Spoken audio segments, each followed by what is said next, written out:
Hi, it's Frankie here. I had a request recently for a video which would be a demonstration of how to clean a Sindy doll. So I'm going to demonstrate that now. And I've got a big pile of Sindy dolls here. I don't think I'm going to get through them all. I won't get through them all in this video, but I'm going to pick out the dirtiest one. This is the dirtiest Sindy that I've got at the moment.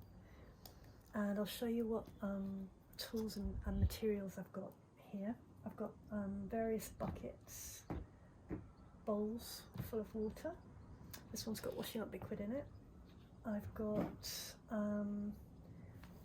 cream cleaner. I've got hydrogen peroxide solution. You can get this from Boots. It's about, this one was £1.30. I've got some Oxy 10. I don't think you can buy this in pharmacists in the UK, but you can buy it online. And actually all this really is cream with some of this in it. And you can use this to blob on the Sindy's face. Just trying to find an example of a Sindy whose face has got a mark on it. There's one in here somewhere. Yeah, so she's got, actually I don't think it will work on this green mark, but this Sindy's got a green mark on her face just there. And what I would do if I was going to try and clean this off, I'd put a blob of this Oxy 10 on, and then maybe cover it with cling film to stop it drying out. Because what you want is for the hydrogen peroxide to sort of work, the chemical to work to bleach the stain out. So if you want to try and keep that damp while it activates, and some people recommend putting it in the sun, but I'm not sure if that makes any difference or not. Yeah, so that's Oxy 10. It's like collector's tip, that one. Oh, dropped it in the paddling pool. More fingers and thumbs. Right, here I've got some cheap shampoo. Don't have to get anything fancy. We don't need a hairdressing salon shampoo for Sindy. I've got a nourishing conditioner from Waitrose. So yeah, I think that's. Oh, I've also got. Oops. I've also got bar of soap and 2 toothbrushes. Those are my important tools, and classic sponge scourer. Right, and I don't want to get dermatitis, so I'm going to put my gloves on, my extra strong gloves. And let's get cracking on this grubby old Sindy. Right, so just a point to make. This cleaning is in no way what a conservationist would do. This is, you know, dolls that you're going to play with. They're not antique that you might want to keep, you know, preserved. But yeah, it's not museum conservation by any means. So but it will get your Sindy ready to play with, and that's the main thing. Right, so get the sponge nice and wet.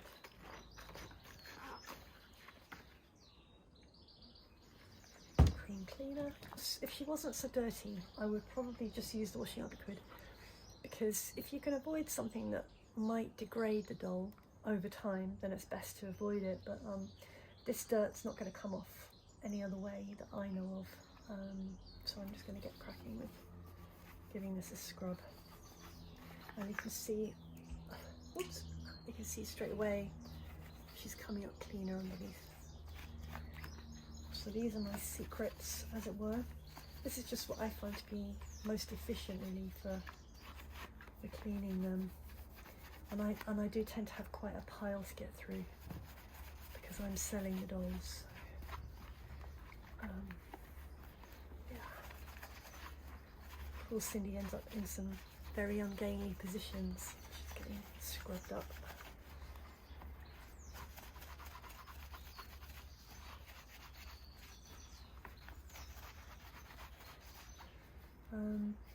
I don't worry about whether she gets wet inside, because what I'll do is make sure she's really dried properly.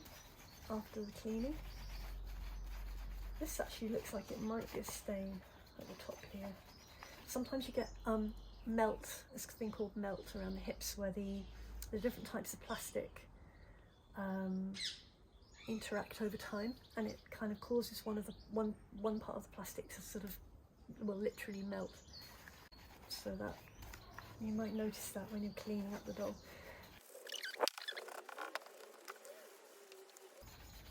Okay, perhaps I could rinse this leg and see if we've made any progress. Right. You can see that it made quite a difference already.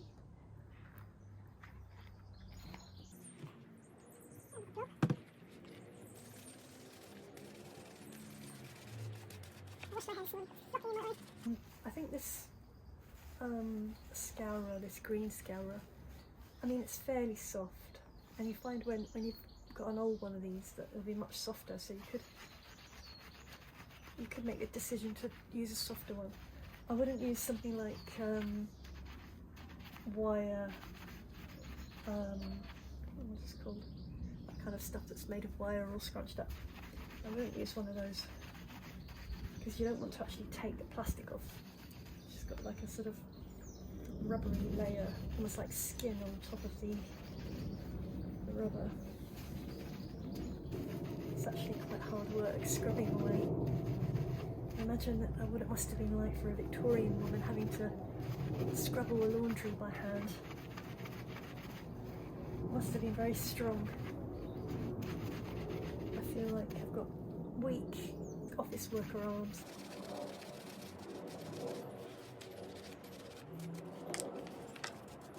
I wonder why she's got such dirty feet.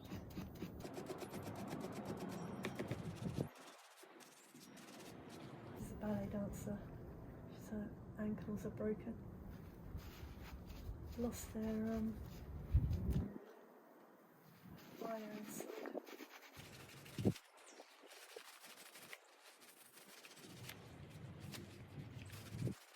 Hey Cindy, see how you're getting on.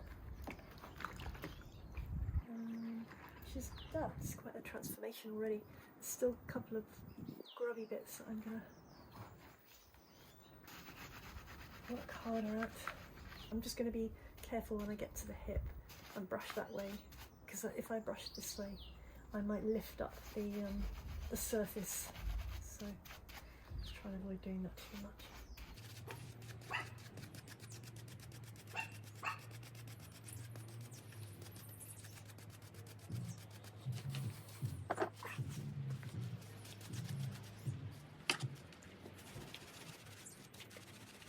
Well, I'm glad that not all of the dolls are this dirty. They have my work cut out for me. I suppose it's, you've got to decide how much you want to get into it, because the more you scrub away, the more you might damage the doll. I think I'll have a bit more of a go at that.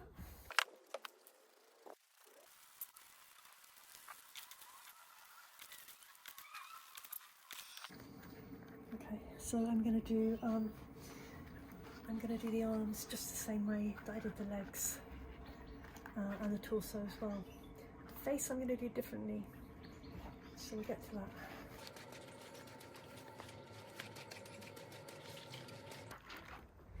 So if your doll has got mould on the legs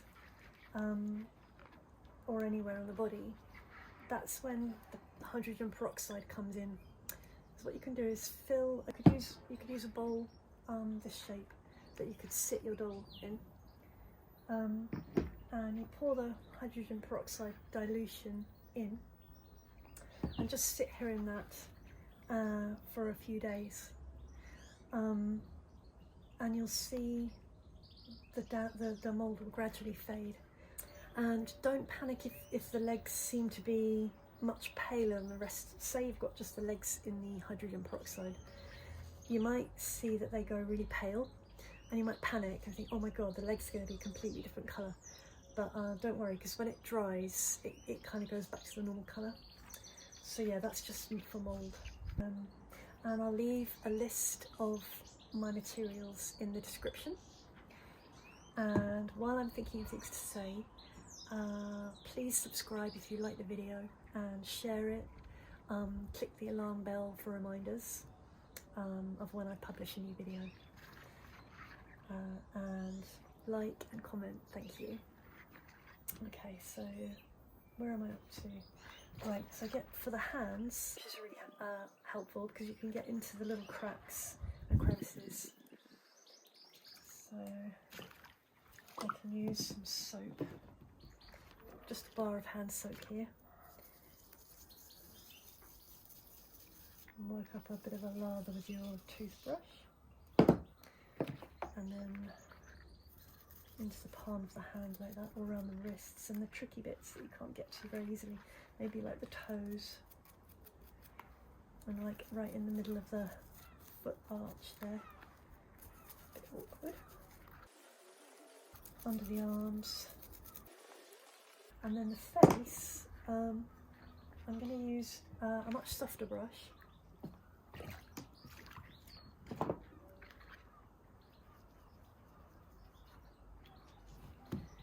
And I'm going to just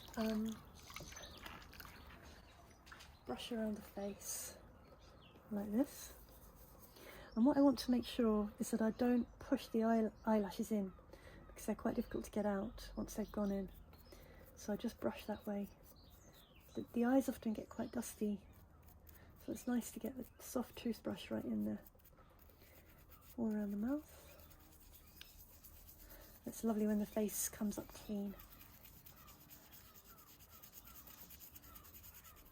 This one seems to have quite a plum coloured face for some reason. I don't know what's caused that.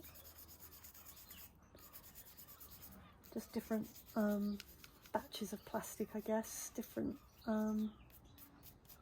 treatment by the owner. They might have had them in the sun or not in the sun, or different temperatures. Change the plastic. Right, now she's ready to have her hair done.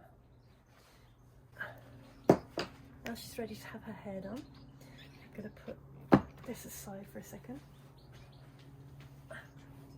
And I'm going to get some shampoo. Just dip her upside down in there. It's spa day for Cindy.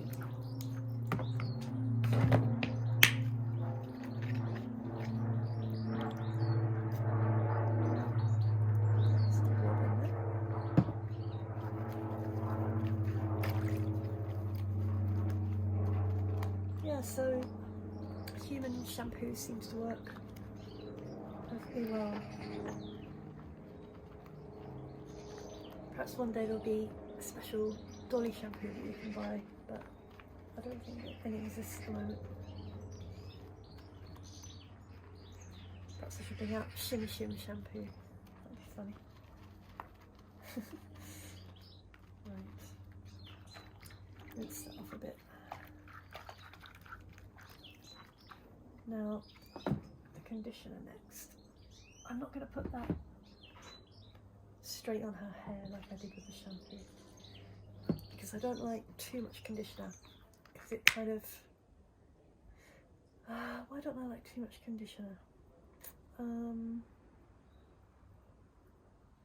can't remember why, but I don't, unless it's really, really tangly. It might be... I think, yeah, I know what it is. I think the hair keeps its curl better if it doesn't have too much conditioner on it. I don't know if that's just me.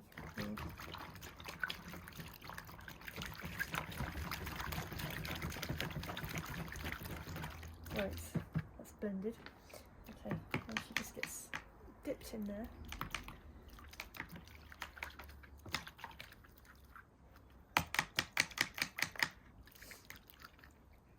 And then the final step is to rinse her off nicely. So I need, now I've messed up my bowls now. I need to get a rinsing bowl.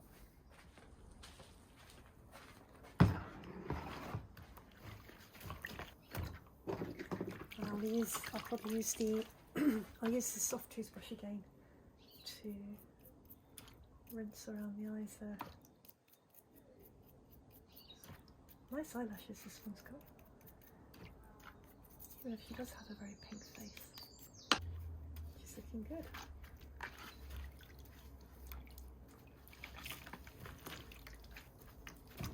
Actually her hair's got air conditioner out.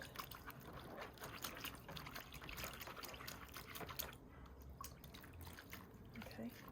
Now what I do next is I try and get as much water out of the hair as I can. Flick her like that, but I don't want her. Try and hold her as firmly as I can because I don't want the body to break, or the elastic in the body, I should say. Just flick that out, like that, and she'll dry more quickly. And yes, I'll brush her hair while it's still wet. That will be a good move. But I found it doesn't really matter. You can brush it after it's dried if you want to. It's of course if you want to. One of the benefits of brushing the hair while it's still wet is that you can then style it. And I think I might just I'll bring a curler out and I'll put curler in her hair. Okay, this is my box of hair equipment. I've got lots of curlers of different sizes, little clips to attach the curlers. I've even got a hairnet. So we'll start with the brush. The table's quite wet actually.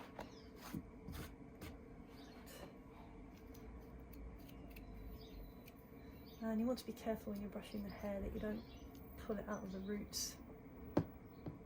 So if you can pinch it as much as you can when you're brushing, this can help.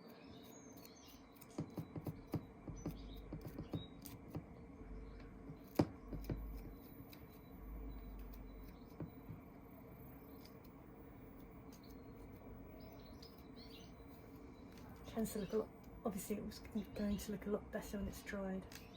Sometimes if I want to